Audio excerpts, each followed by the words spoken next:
Welcome to বিজ online. আজকে আমরা শর্ট একটা ভিডিওর মাধ্যমে আইএলটিএস প্রিপারেশন যারা নিচ্ছেন তাদের জন্য বেশ কিছু টিপস দেব। একটা কথা বলি, টিপস এবং ট্রিক্স কিন্তু মূল এক্সামিনের ক্ষেত্রে খুব একটা কাজ করে না, কিন্তু এই ভিডিওটা সবার জন্য জরুরি। কারণ আমরা যারা দেশি বিদেশি বিভিন্ন কোচিং এর খপ্পরে পড়ে অরিজিনাল টেস্ট ম্যাটেরিয়াল ছাড়া অন্য কিছু দিয়ে প্র্যাকটিস করি এবং আশা করি যে অনেক ভালো একটা স্কোর করবো, তাদের জন্য কিন্তু এটা আসলেই অ্যালার্মিং। চলেন তাহলে কি করবেন সেটা একটু বলে নেই। আমাদের দেশে এবং বিদেশে অনলাইনে অফলাইনে অনেক আইএলটিএস কোচিং সেন্টার আছে যাদের মেইন উদ্দেশ্য কিন্তু আপনাকে সার্ভ করা না। ট্রাই টু আন্ডারস্ট্যান্ড, ইভেন আমরা যদি আইএলটিএস টিচিং যখন করি তখন কিন্তু আমাদের সার্ভিসের পাশাপাশি আমাদের আরো একটা উদ্দেশ্য থাকে, সেটা হচ্ছে ব্যবসা, মানে আপনার থেকে ইনকাম করা। সো এটা কিন্তু সব জায়গায় হচ্ছে, দেশে বিদেশে অনলাইনে অফলাইন। সো আপনি যখন কোর্সটা করবেন এক্ষেত্রে আপনাকে অবশ্যই অরিজিনাল টেস্ট মানে ক্যামব্রিজের যে প্রিভিয়াস কোশ্চেন পেপারগুলো আছে সেগুলো দিয়েই প্র্যাকটিস করতে হবে। আপনি যখন অরিজিনাল টেস্ট ছাড়া অন্য কোনো কোশ্চেন পেপার দিয়ে যখন টেস্ট করবেন তখন আসলে বুঝতে পারবেন না যে আদৌ আপনার টেস্টে কিরকম রেজাল্ট হবে, ভালো হবে কি হবে না। এজন্য ক্যামব্রিজের যে বইগুলো আছে এগুলো হচ্ছে অরিজিনাল টেস্ট, মানে এইগুলা প্রিভিয়াস আইএলটিএস কোশ্চেনের কখনো না কখনো এসেছে, অর্থাৎ ওইগুলো দিয়ে প্র্যাকটিস করতে হবে। নাম্বার 2, এক্সাম রুলস ফলো করতে হবে।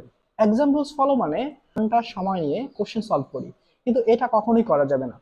এক্সামে যে রুলসটা আছে এক্স্যাক্টলি সেই রুলসটাই ফলো করতে হবে।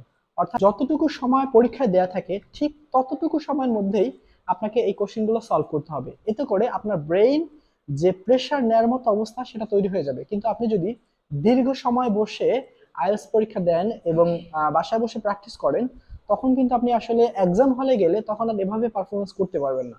অতএব আপনার স্কোরটা ডিজায়ার্ড হবে না।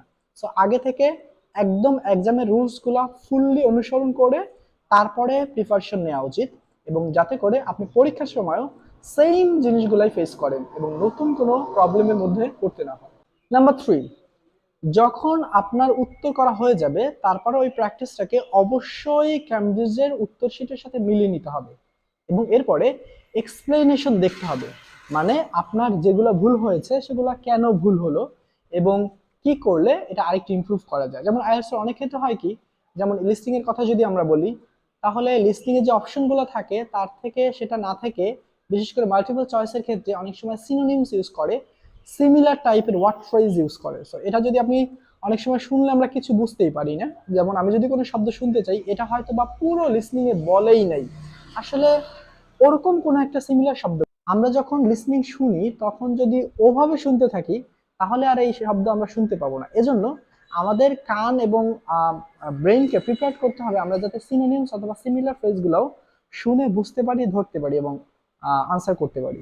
আশা করি আজকের টিপসগুলো খুবই উপকারে লাগবে এবং এটা কিন্তু সবাই যারা আইএলটিএস দিবেন অথবা দিয়েছেন ভালো স্কোর হয়নি আবার দেয়া লাগবে এরকম যারা আছেন সবাইকে অবশ্যই ফলো করতে হবে।